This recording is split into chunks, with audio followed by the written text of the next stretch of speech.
ভাই আমরা তো বলি যে ভারতবর্ষ এমন একটা দেশ যেখানে সকল মানুষ জাতি ধর্ম বর্ণ নির্বিশেষে শান্তিতে থাকে। আদৌ কি সেটা থাকে? কারণ যেসব জিনিসপত্র হচ্ছে তারপরেও কি এটা বলতে হবে যে সকল মানুষ শান্তিতে থাকতে পারছে? আমরা সবাই জানি যে হোলিতে তরুণ বলে ছেলেটার সঙ্গে যে জিনিসটা হয়েছিল, শুধু রং নিয়ে একটা তাকে মেরে দেওয়া হয়েছিল মুসলমানদের দ্বারা, এটা আমরা জানি। কিন্তু এই গত বকরিতে যে জিনিসটা হলো, সুরিয়া বলে ছেলে, সে তার বন্ধুরা তাকে ডেকেছে, সে গেছে, কে বলা হয়েছে খাসি কাটা হয়নি, তোরা তুই কখনো দেখেছিস কাটা?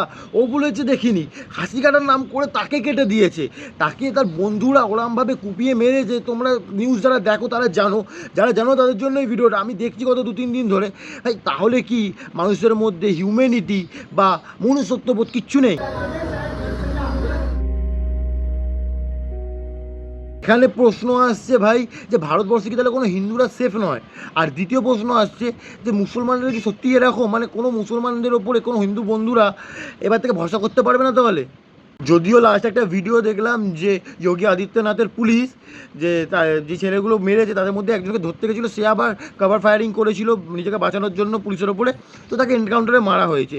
এবং ইভেন পুলিশ বলেছে যে তোমাদের যদি বাঁচতে হয় তাহলে তোমরা সারেন্ডার করে দাও। এবার দেখা যাক কী হয়।